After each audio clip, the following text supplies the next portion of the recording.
Bonjour à tous et bienvenue dans cette seconde partie du 12-14 consacrée à votre émission Place Publique. Et chaque mardi, nous parlons économie, mais depuis plus de 2 mois maintenant, nous associons une thématique liée à l'Europe. Et aujourd'hui, nous allons d'abord, déjà plusieurs thèmes ont été abordés depuis plus de 2 mois. Aujourd'hui, nous allons tout d'abord faire un bilan de l'économie locale avec nos invités. Voilà plus d'1 an qu'a eu lieu le mouvement contre l'insécurité, quel résultat à l'issue de la mise en place des différents plans d'urgence en faveur des entreprises. Comment vont finalement nos entreprises un an après? On en parle avec Fahardine Mohamed, représentant du MEDEF et aussi vice-président du CREFOP. Bonjour. Bonjour. Merci d'avoir accepté notre invitation. On en parle également avec Zamir Mohamed Saïdali, vice-président de la CPME Mayotte, également directeur général de d'INADCOM. Bonjour. Bonjour. Merci à tous les deux d'avoir accepté notre invitation. Et Reika Madi est également avec nous. Bonjour Reika. Bonjour Siti, et comme d'habitude, l'émission est diffusée en télé et radio et aujourd'hui pas Internet pour des problèmes que vous connaissez, ce bug de communication. Donc vous avez bien évidemment la possibilité de poser vos questions à nos deux invités qui sont là au 0269 0101 ou par message au 06 39 69 67 67. Marhaba hivyo mlio wasi harmwali tangazo lanyu la Place Publique leo wasi hadisi tunazapatana na Kibabe mazarna zaidi ya 10,000 babu wasu tiana nukta husiana na bara la Europa bele orvenze rikizembele hususani de majumba ya hazi ya hunmaure babani mavuna yake tijeje umadarna mwaha zaidi ya mwaha ulaona na mtutu wa mhaja na ule watu wakuwana kinyume na utaha mhifadhio harmwa i departement ya turu amba majumba ya hazi mengi tu majumba ya hazi ya nafsia parana na tashaushi ubwaza bala tasababu wengine mafanya hazi kwa wanda mahazina au wengine ikaomba kwa wafanya hazi harmwa zaidi ya mifumo 7 ya mtutu leo venzer babani tungo sketijeje haujoz hadisi rulahiki de Fahardine Mohamed unaswakili shama ya mapatron bole de lihiro hunma MEDEF. Assalamu alaikum. Waboli na titan. Assalamu alaikum salam.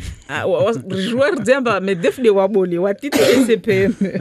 Na CPME wakilo hunde makamreswa bwana Zamir Mohamed Saïdali. Marhaba wanyoweli hivyo mwaja nawasi waja Reika Madi. Maraba Siti watukufu kama landa mna ushabaha ya yudisa maswala ya yujula ni watu rawalaiki vani waili hanzia za tele radio de murdunga walio kavwasi Facebook in hasbabu mjota shaushi za internet izlio na telefoni mazari mambiani zo harma mabaria tu hapo mtojua mbele de harma SMS nambari 696767 au muhiri hanzia za telefoni nambari 600101 simdindani hawengi. Et donc, pour commencer, comment vont les entreprises un an après? Si on peut faire une sorte de bilan. Fahardine Mohamed. Un an après, question. Faire une sorte de bilan. Mais après, administrativement et au niveau privé, c'est pas forcément la même vitesse. Ça bouge à quel niveau exactement? On sent la volonté de l'État, de la collectivité. Dans les réunions, on a entendu récemment, au niveau des commandes publiques, on annonce des milliards. Au niveau de la formation, au niveau des infrastructures, dans le domaine scolaire, on annonce des chiffres. Mais après, le temps, le problématique, c'est qu'à Mayotte, quand on annonce et la réalisation, souvent, c'est un gros décalage. Et donc, on espère, c'est pour ça que les syndicats commencent à se structurer, commencent à intégrer justement les instances, à mettre la pression, parce que c'est en étant dedans, en mettant des pressions, que les choses commenceront réellement à se mettre en place. Et vous, à votre niveau, quel bilan vous faites, vous? Oui, je rebondis sur ce qu'il dit. Justement, il y a une reprise assez fébrile, mais actuellement, on a quand même des entreprises qui ont mis la clé sous la porte, surtout les TPE, les très petites entreprises. Et elles commencent tout juste à se relever pour celles qui s'en sortent. Et il y a une reprise assez fébrile dans l'économie au niveau de la croissance, mais on sent quand même que la grève, le mouvement a impacté fortement toutes les petites entreprises, parce qu'on sait qu'à Mayotte, 80%, voire 90% des entreprises sont de très petites entreprises, les doukas, etc. Et l'impact a été assez énorme. Et justement, les mesures, parce qu'il y a eu des mesures, je ne sais pas si on peut déjà en parler. Oui. Donc, il y a eu des différentes mesures. Les principales mesures, c'est la plateforme initiative avec le prêt à taux zéro. Donc, c'est une bonne mesure qui est peu connue, qui a été peu utilisée, mais qui a été quand même utilisée. Donc, c'est un prêt à taux zéro couplé avec un cofinancement bancaire. Et elle s'adresse à toutes les entreprises confondues. Toutes les entreprises. Et justement, c'est pour ça, là, je profite de l'occasion pour le dire, c'est un des dispositifs qui permet à l'ensemble des entreprises de se relever, parce que c'est un dispositif assez simple, avec des modalités assez simplifiées qui permettent à tout un chacun. On peut avoir recours à la BGE, à Créa Pépite, etc. Des structures d'accompagnement qui permettent justement de demander ce prêt-là. Donc après, on a eu aussi le report de 3 mois pour le paiement des cotisations sociales. Donc le report en soi, une bonne idée, mais sur 3 mois, on n'en a pas vu les effets, parce que bon, les entreprises sont assez étouffées. Donc l'effet a été minime.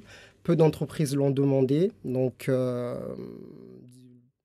c'est les principales mesures à ma connaissance. Donc voilà. Peu d'entreprises pour les reports. Pourquoi ?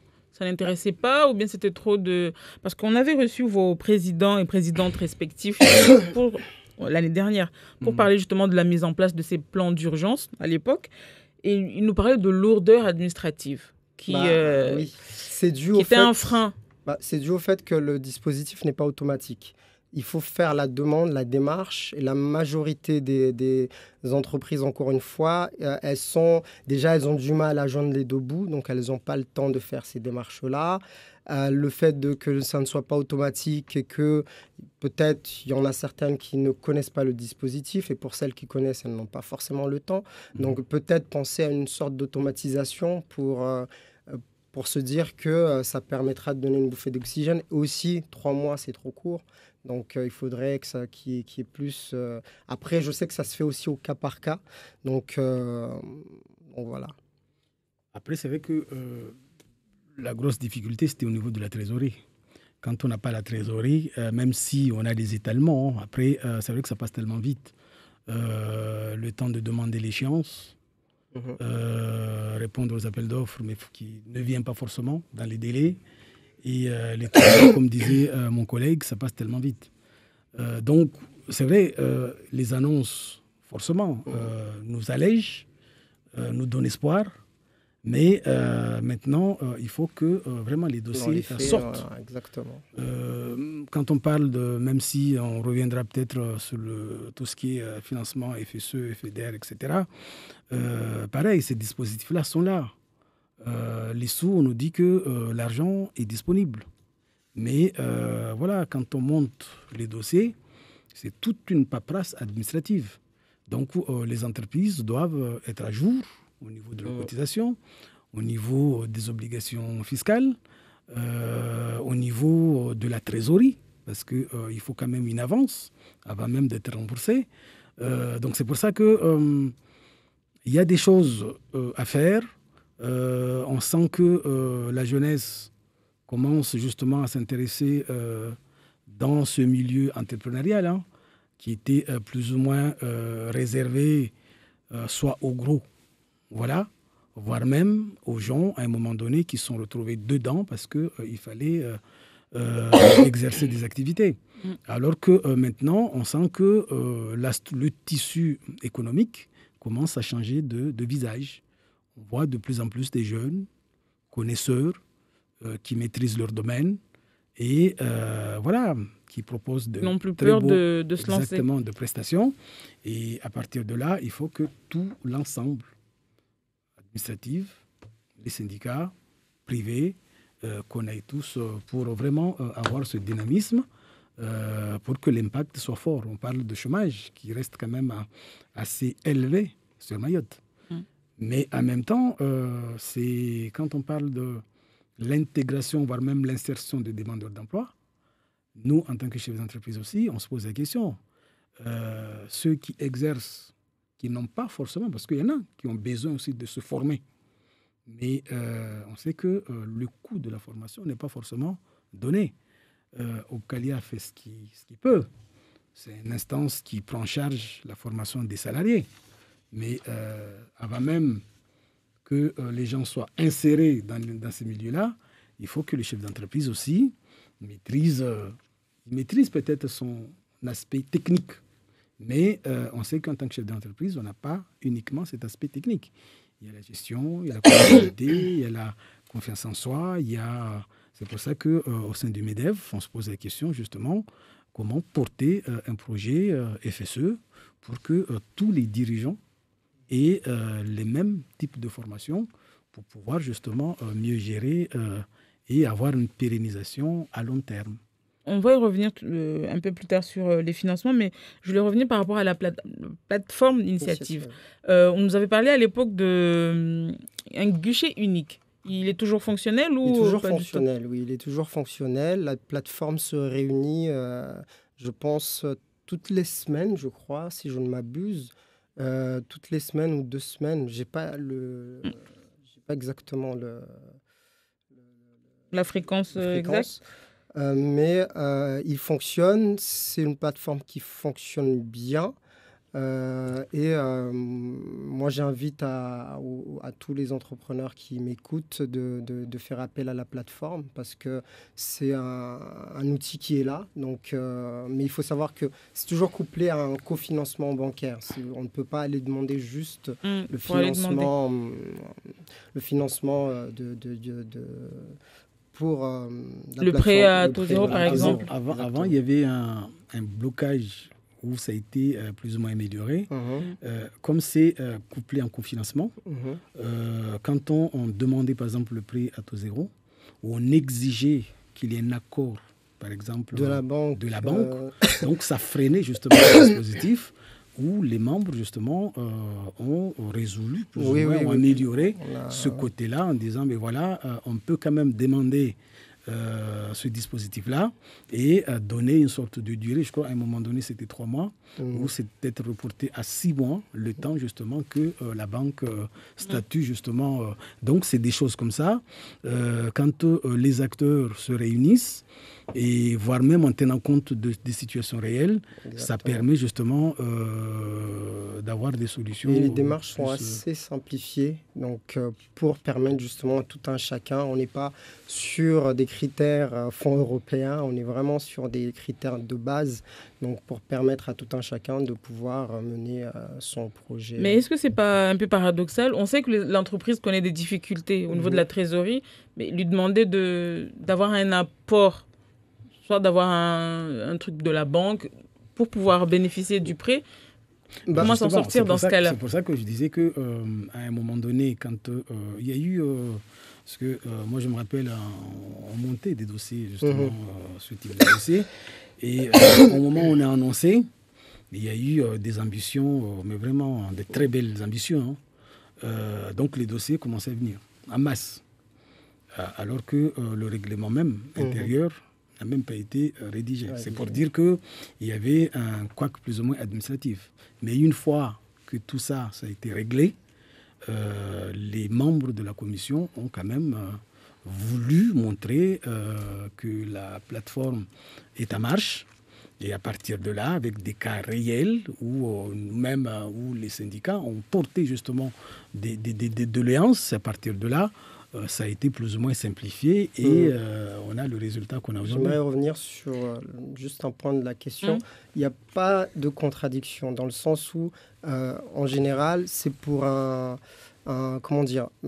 demande de secours en quelque sorte. Donc, en général, c'est des demandes très spécifiques et la banque, elle sait, il y a un dossier, donc c'est pas des montants élevés, c'est des montants assez accessibles qui permettent justement, la banque, elle prend pas beaucoup de risques et ça permet en général, elle n'est pas la banque est frileuse sur des gros montants, mais sur ces montants-là, en général, bon, ça... Parce que là, on est sur des TPE. Oui. Après...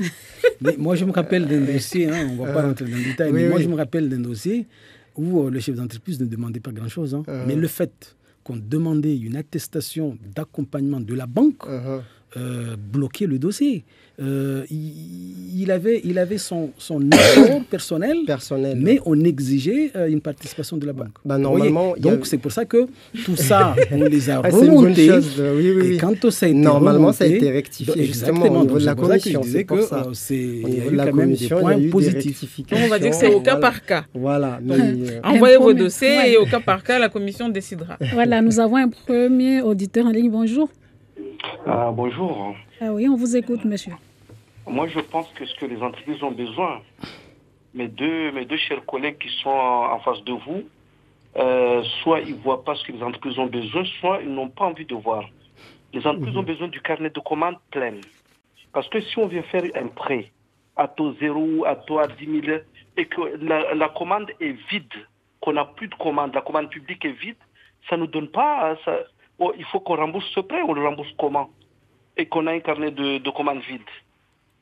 C'est la commande publique qui doit y aller. Les entreprises ont besoin de travailler, de scinder le maximum possible les marchés publics pour que les petites entreprises se retrouvent.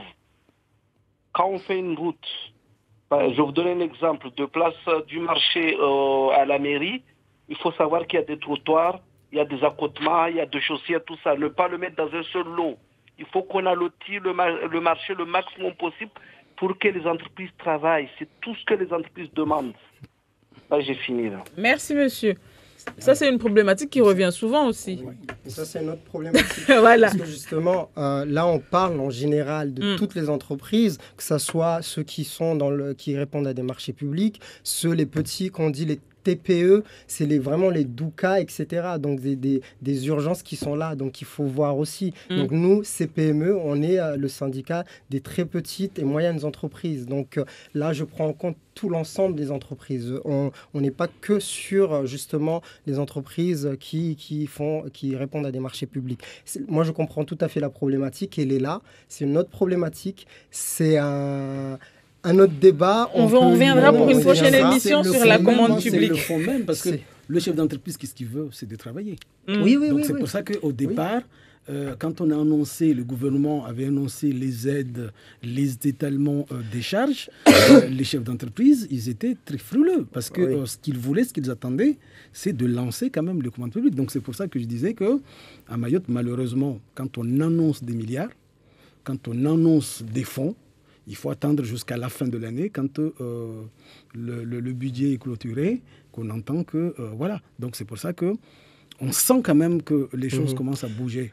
Mais il faut que ça bouge réellement. Cette problématique d'allotissement, elle se pose à ce niveau-là. Elle se pose, nous, on se l'est posé il y a récemment, sur les marchés lancés par le vice-rectorat, par exemple. Actuellement, ils ont regroupé l'ensemble des marchés par zone. Avant, les allotissements, l'allotissement était assez grand et permettait à de petites structures, justement, de vivre. Et moi, je suis tout à fait d'accord. Augmenter l'allotissement permet aux petites structures de vivre. Mais cette problématique, nous, on la porte, mais quand je dis un autre débat, c'est par rapport au sujet sur lequel nous sommes.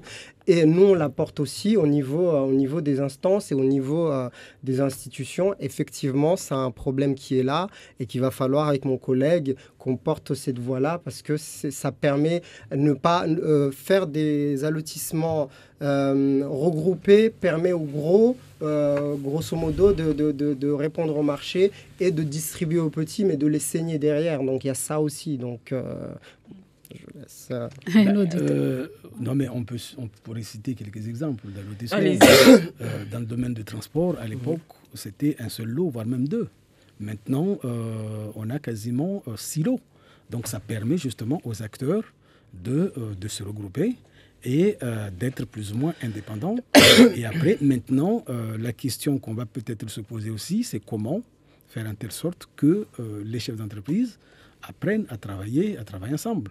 Souvent, seuls, on ne peut pas y aller peut-être par groupement, il y a plusieurs types de formules qui permettent justement à chacun de se retrouver et de réunir les moyens, que ce soit humains, techniques, etc., financiers, et ça permet justement de se mesurer, voire même au gros. Donc c'est pour ça qu'au sein de MEDEF, c'est vrai que c'est connu que MEDEF, c'est au niveau de gros chefs d'entreprise, mais quand on regarde au sein du MEDEF aujourd'hui, on voit quelqu'un comme moi. Moi, j'ai un centre de formation qui fait un petit chiffre. Hein. On se bat tous les jours. Il y en a d'autres qui sont dans d'autres secteurs. Donc, on commence à intégrer ces syndicats et de faire partie justement de certaines commissions et faire valoir justement les intérêts de Mayotte, puisqu'on est là pour les intérêts du territoire. Nous avons quelqu'un en ligne. Bonjour. Oui, petit sur le modèle. Tu veux cher? Ewa. Dinamni, Vocher.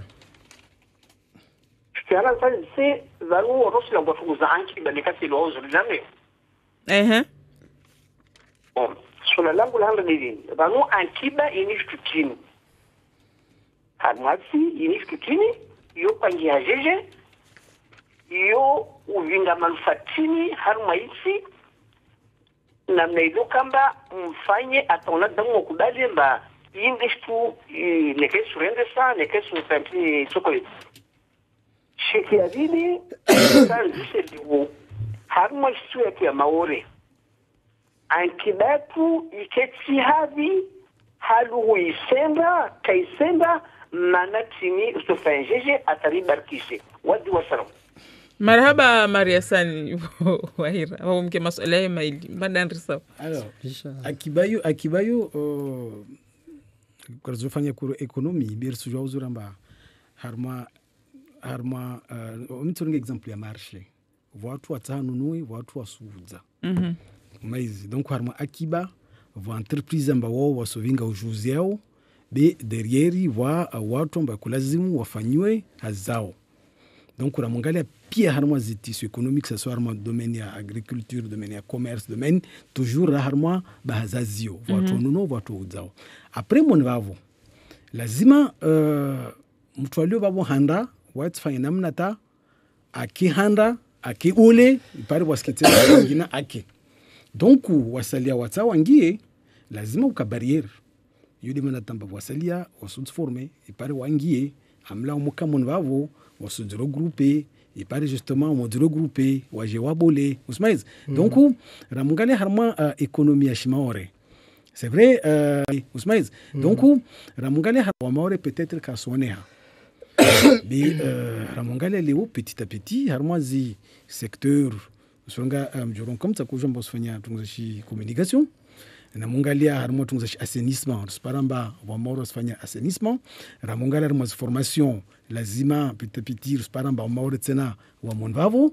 Donc kartujo rarongwamba akiba kaisenda akiba yisenda be derrière peut-être zizana zahi pia dekara rasaka zisi. Donc yo de manatamba watu regrouper harmo zi syndicat plus wengi plus justement ramodai rusukiliwana wala tatsipaka mbabali rabala vole rembar kiliwane de uhadisi ipare justement hauriamba papa katongo zike manga vole reyo watoja moshike mabarin arongwa umuhimu ewa sibaka mhalo ya shimauri basi nikarta rombo desle Maria sana kuzurungwa bale leo ulaona na mtoto wa mhajana ule turungwa jeje majumba ya hazi ya jeje mana rjomba kwa mengi ya bala kwa watu wengi wadzara wenzeka wasihazini na majumba ya hazi ya nafsia ya bala tasulaona na zile rizijwao wa mipango ya katulanziani berabuzi urambe leo tongo sketi jeje.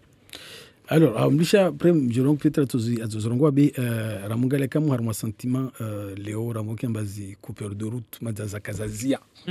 Mana arsujo uzura ma chef d'entreprise souvent au bureau paka au kwar doandao zao.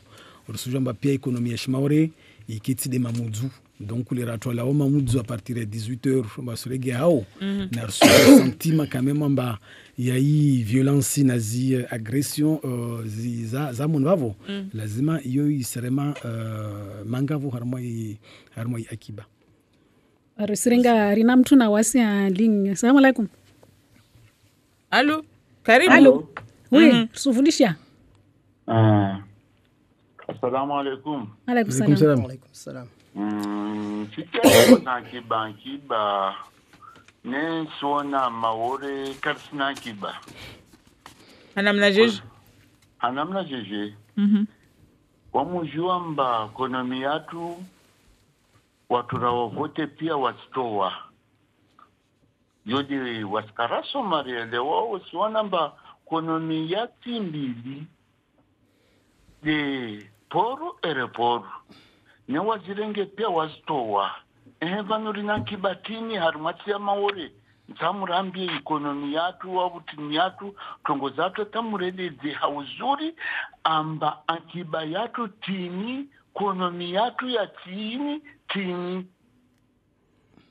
Ewa. Assalamu alaikum. Wa alaikum salam. Salam. Wamna tso venzan rongoe amba akiba kila mtu a donné définition ya heban akiba kada be akiba de wenyeweti watu wivingao neka rikubali amba tini rivinge rive ekonomi iliyo na nguvu rivinge uri msorongwaje manashima ore ntala Genre de chizungu kesi na tambo.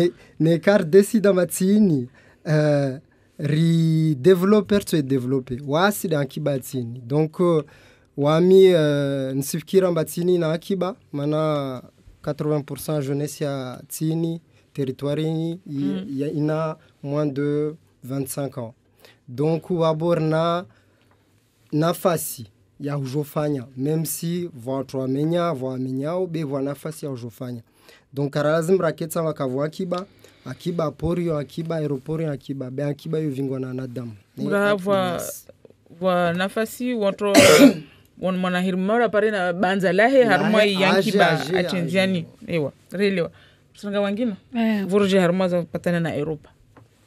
Allô? Karibu. Funguza radio. Oui, c'est Mungoza, bonjour. Bonjour. Merci Madame Ramlati. En général, vous ne me prenez pas au téléphone. C'est Monsieur Simba Sada. Pas de Madame Ramlati, monsieur. Ah, excusez-moi, je me suis trompé alors.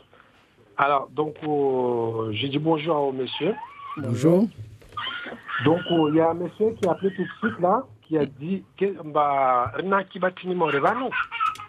Avo Arongwa bavo arongwa zikweli. Ambarina Kibatini Morevano. Nochu za kama Morevano kweli zirengwa pia zudiwa au zivolo watu. Donc, leo walimsonga barina kiba. Usuvumba génération jao yeta héritage. Na héritage yao mirenge miva watu. Donc wamile salangu nidiso bavo lazimu nezomfanya uzonzo zuri tsamwa décourager azofanya uzonzo zuri mais lazimu ruane.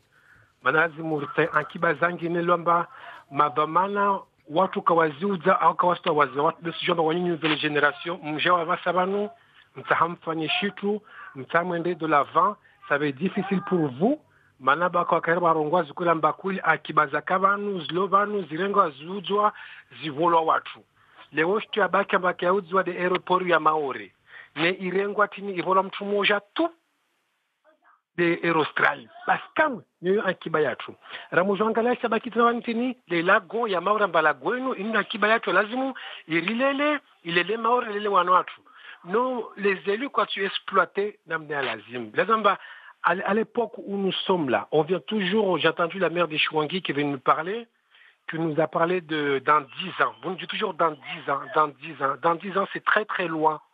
Dans 10 ans, c'est très très loin. Nous, ce qu'il nous faut, il faut que les élus, les maires, tout le monde, lancent du travail dans la mer, dans le lagon.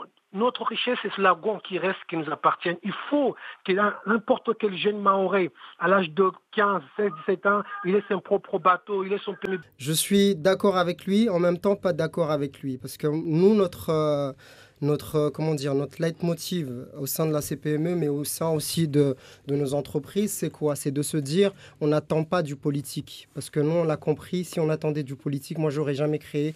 J'ai créé ma société sans subvention, sans un sou de la collectivité. Donc, si j'attendais les politiques, je n'aurais rien créé. C'est de se dire que nous, quand je dis un Kiba, c'est de se dire nous sommes maîtres de notre destin, nous sommes maîtres du navire. Donc, c'est la société civile.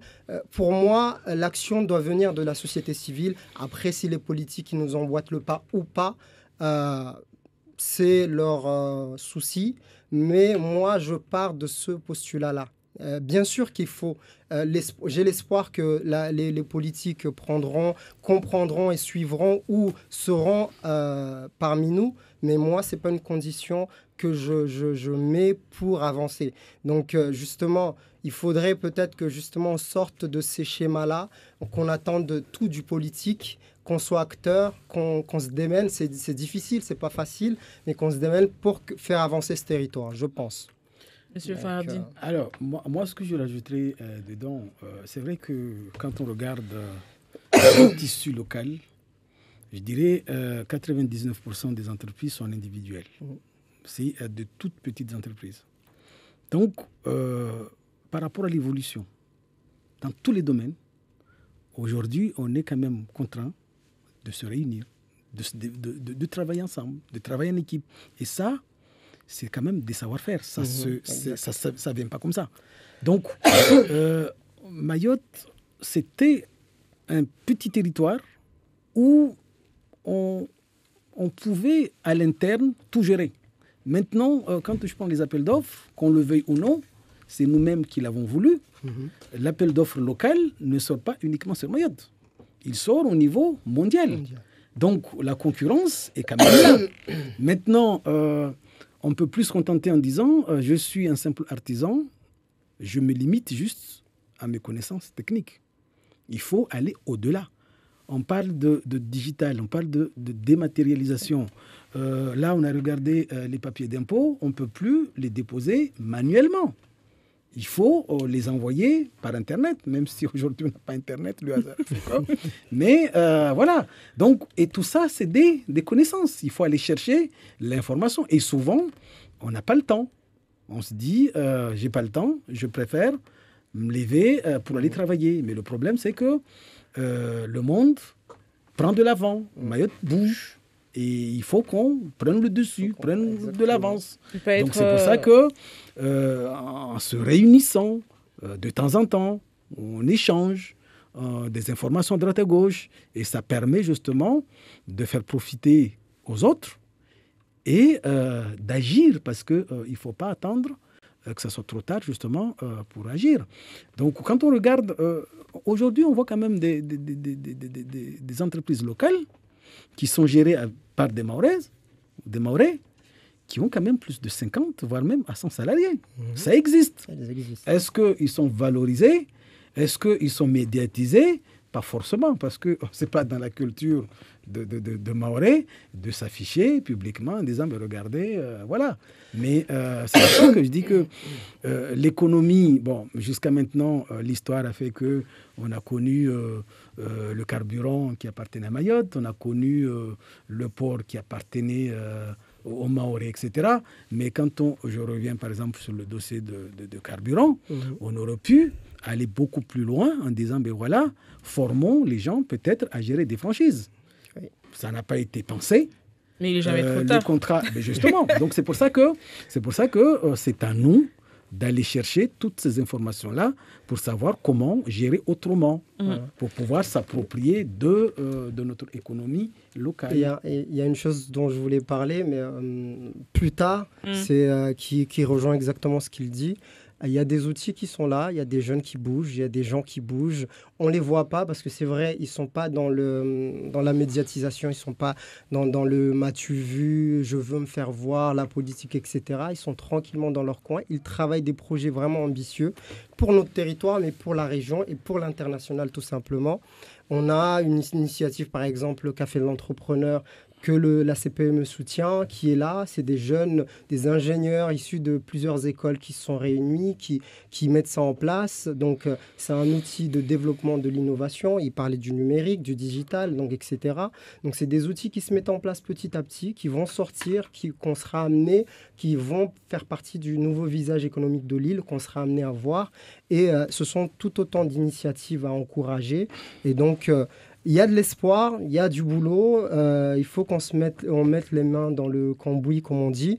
Mais il y a de l'espoir, il y a de quoi faire. Et c'est pour ça que moi, je reste, même si je suis pessimiste d'un côté, mais je reste quand même optimiste parce qu'il y a des choses à faire. On va passer, il nous reste à peine 15 minutes. On va passer sur les financements. On parlait tout à l'heure de la crise qui avait touché un peu les entreprises. Au niveau européen, est-ce qu'il y aurait des dispositifs? Est-ce que les entrepreneurs ont sollicité certains dispositifs pour pouvoir investir ou pour aider justement leur structure? Nous, par exemple, au niveau du MEDEF, on est en train de réfléchir avec un bureau d'études pour voir comment bénéficier justement du FSE en proposant des formations, par exemple, aux dirigeants d'entreprise, qu'on a tendance à oublier. Mais je prends l'exemple simple, et c'est le débat qu'on entend tous les jours. On parle de l'apprentissage, on parle de maître d'apprentis. Mais souvent, les chefs d'entreprise, on ne va pas leur demander de justifier leur expérience, ils l'ont. Mais souvent, ils n'ont pas forcément les attestations qui vont ou les diplômes qui vont avec. Donc, prendre des apprentis, souvent, ou embaucher des salariés, à des niveaux quand même, on sent quand même que les salariés arrivent avec des niveaux quand même élevés, alors que la plupart des chefs d'entreprise ne les ont pas forcément. Donc, il y a quand même une frustration entre la génération. Donc, c'est pour ça que nous, on se dit au sein du MEDEF, si on peut former déjà, que les chefs d'entreprise soient déjà en confiance en lui-même à tous les domaines. Donc, on est en train de réfléchir dessus. Mais en même temps, il y a beaucoup de gens qui ont déposé des dossiers FSE ou FEADER, etc.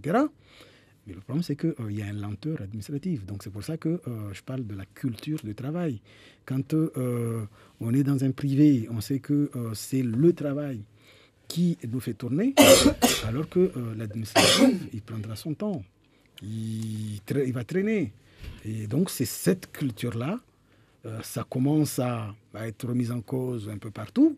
Il faut que Mayotte aussi, avec les compatriotes, qui se disent que si en face, j'ai un dossier des gens qui sont dans le privé, ils ne vont pas attendre 10 ans. Parce que quand on fait une proposition d'offre, voire même quand on répond à des appels d'offres, il y a des délais, mais 3 mois après, 4 mois après, 5 mois après, on n'a toujours pas la réponse. C'est vrai que comment est-ce qu'on veut lancer l'économie si les délais ou les procédures ne sont pas respectées? Zamir, après. Les fonds européens, c'est un vaste sujet. Est-ce que déjà le chef d'entreprise que vous êtes, vous y pensez, vous? Moi, j'y pense, d'autant plus que je suis sur des projets assez innovants. Mais déjà, j'aimerais revenir sur une chose. Déjà, préciser que l'Europe, c'est une formidable opportunité pour Mayotte. Il y a des enjeux. L'Europe constitue un enjeu majeur pour le développement du territoire. Donc, c'est déjà une première chose à dire. Après, l'accès aux fonds est tel que les freins qu'on a... comment dire? On a plusieurs freins à l'accès aux fonds. On a ce qu'il a dit, des porteurs non qualifiés, qui ne sont pas assez formés. C'est une réalité sur laquelle il faudra effectivement s'attaquer. Donc la formation des porteurs de projets, les informer, les préparer en amont. Il y a aussi le fait qu'on a eu, jusqu'à présent, on a un nouveau SGAR qui est installé. C'est le énième SGAR depuis 2014. Depuis 2014. Donc, on a eu un turnover assez énorme qui ne permettait pas une stabilité, justement, pour pouvoir, dans le cas où on prend un projet bien monté, déposer au SGAR avec ce turnover-là, le flou qui existait au niveau de l'autorité de gestion ne permettait pas de façon sereine de porter des projets. Donc, on a cette problématique-là. On a la problématique de l'insuffisance des structures d'accompagnement. Elles sont là, elles sont de qualité, parce qu'on dit manque d'ingénierie. On a des formidables outils qui sont là. On a Créa Pépite, on a la BGE, MyDev, etc. Il y en a d'autres. Et c'est multiplier ces outils-là, il en faut de qualité et qu'elles puissent faire leur travail. Mais c'est vrai que la problématique de l'autorité de gestion est souvent revenue. Mais là, on espère qu'avec ce nouveau SGAR, on va pouvoir enfin se lancer. Nous, on y pense. Les fonds européens, c'est des dossiers assez exigeants. Il y a l'autre frein aussi que j'ai oublié de mentionner, c'est le fait que le porteur de projet doive avancer les fonds pour se financer et attendre un remboursement après. La CPME avait porté, il y a quelque temps déjà, une revendication qui avait été portée par un des SGAR, qui était qui est une instance qui finance, qui avance l'argent, qu'on puisse commencer à travailler et derrière rembourser. Donc ça a été rejeté, et peut-être c'est des choses à voir, effectivement. Et comment dire, l'autre point, nous, au niveau, parce que là, il y a les européennes qui arrivent. Donc, nous, en tant que CPME, syndicat pour les entreprises, on essaie de sensibiliser tous les partis. On n'a aucun parti pris. On essaie de sensibiliser tous les partis sur tout ce qui concerne directement l'économie. Donc, la CPME nationale a publié un livre blanc sur lequel... on a 11 propositions, dont la 11e, c'est une proposition émise par les Outre-mer, dont Mayotte, la CPME Mayotte. Donc, je vous la lirai là, tout de suite. Donc, c'est une proposition qui consiste à garantir l'effectivité de l'égalité d'accès au financement européen. Donc, la proposition, c'est prendre en compte par des mesures spécifiques liées à l'article 349 du TFUE. TFUE, c'est traité sur le fonctionnement de l'Union européenne. Donc, leur éloignement du grand marché unique et leur proximité avec des pays à fort développement économique et dont les frontières avec l'Union européenne ont été soit abaissées, soit démantelées. Et un deuxième point, appliquer un correctif positif dans le cadre des mesures FSE, continuité territoriale, pour permettre un meilleur accès à la formation et aux compétences. Donc, c'est cette idée de formation, former les dirigeants d'entreprise et les inhérentes dans nos propositions et dans ce qu'on propose. Donc, parce que il est effectivement évident que si on n'a pas des dirigeants formés, des chefs d'entreprise formés pour faire face aux fonds européens, on ne pourra pas s'en sortir. C'est une évidence parce que c'est des fonds assez exigeants, des dossiers sur des projets assez ambitieux. Et donc, voilà. Nous avons quelqu'un en ligne. Bonjour. Allô? Allô, bonjour. Bonjour. Bonjour. Alors, il y a un certain nombre de choses que j'ai entendues qui m'ont à la fois intéressé, notamment quand... les collègues qui sont là, enfin, en tout cas les invités, ils ont dit que on ne peut pas vraiment compter sur les élus. Je crois que si on ouvre bien les yeux, on constate que compter sur les élus, c'est vraiment compter sur du sable mouvant. Donc il est important que c'est d'abord les gens qui portent leur projet, ils essaient de mettre en place tout ce qu'il faut, et puis évidemment, si les élus peuvent aider, tant mieux, mais il ne faut pas s'accrocher à ça. Moi, la deuxième chose, c'est les outils, notamment de création d'entreprises. Je trouve que souvent, ils sont kamamoudou. Et c'est un frein pour les gens qui habitent dans d'autres coins de Mayotte, dans le sud, par exemple, ou dans le centre, ou dans le nord. Enfin, au nord, à la limite, peut-être, il faudrait, à mon sens, qu'on puisse éparpiller un peu cela. Je parle aussi, quand il a répondu, que l'économie de Mayotte, selon lui, c'est une jeunesse qui est quand même assez importante. Moi, je suis d'accord avec lui. Seulement, d'ailleurs, aujourd'hui, j'ai vu dans les infos qu'on apprend aux jeunes, allez, il faut partir aller travailler ailleurs, etc., etc. Moi, je pense qu'il faut, dans le fond, c'est une bonne chose parce qu'il faut qu'ils sachent qu'il n'y aura jamais assez d'emplois pour eux. Mais dans la forme, je trouve que c'est un peu précipité. Et il faut les entreprises qui vont être créées dans les 10 ans à venir, ce n'est pas les personnes qui ont 70 ans qui vont les créer. Donc je pense qu'il faut aussi toute une politique qui permet, notamment ces organisations d'entreprises, de pouvoir parler aux jeunes dans les écoles et de leur initier notamment à l'entrepreneuriat. Juste une dernière partie. Alors, il y a un auditeur qui avait dit que le tourisme, et moi je crois que l'économie, là où Mayotte a vraiment, je dirais, une partie de choix, c'est dans le tourisme et notamment la mer. C'est au niveau de la mer, que ce soit dans la pêche, tout ce qui va autour, mais au niveau du tourisme, il a dit qu'un jeune de 15 ans doit préparer à avoir son permis bateau. C'est exactement, moi je suis dans cette lignée, que c'est là où on va vraiment booster l'économie de Mayotte. Mais si on reste à croire que les élus, paraît-il, vont... Non, ça fait... À chaque fois, ils nous disent 10 ans. 10 ans passés, ils nous disent 10 ans, 20 ans, c'est passé. Je crois qu'à un moment donné, et surtout le message, notamment à l'un des personnes qui est là, j'ai vu, en tout cas, je pense qu'il a dit qu'il a créé son entreprise sans avoir des sous d'une part ou d'autre. Je crois que cette conscience, c'est pas forcément qu'il en avait ou pas, mais avoir cette conscience que c'est un effort important et ne pas croire que chaque personne, chaque jeune qui veut créer une entreprise, on va lui donner de l'argent quelque part. Merci voilà. beaucoup. Il nous reste à peine 3 minutes. De l'autre côté, voir qu'il y Vous a... voulez réagir sur ce qu'il a dit, le monsieur? J'ai une dernière question. Moi, je dirais juste qu'on est dans un système démocratique où les élus ont leur place, les chefs d'entreprise ont leur place, la société civile pareil. Après, c'est dans les instances des commissions, d'organisation où chacun doit porter des valeurs, des projets, des revendications, et tout en travaillant ensemble. Et c'est la raison pour laquelle on lance un message fort d'intégrer les syndicats. Moi, je dirais en premier MEDEF, mais tout le monde n'aura pas peut-être sa place au niveau du MEDEF.